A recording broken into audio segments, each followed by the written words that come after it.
sa sobrang mahal ng mga bilihin. Maski mga lasenggo, umaaray na rin. Kasi napakamahal ng kanilang.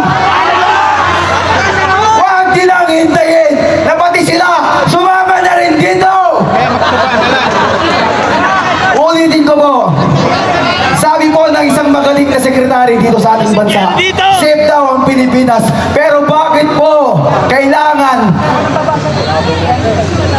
kaming mga rider maglagay ng sulat sa aming mga likurang helmet at magmakaawa sa kakarampot namin kinikita ang kapalit ay buhay? Hindi mo namin deserve yan. Hindi mo natin deserve. Patayin ang mga adik! Bilang panguli po, kukumpituin ko to at isisigaw niyo po ang Marcos resign. One people, one voice, one Philippines. Tama na! Sobra na! Marcos resign!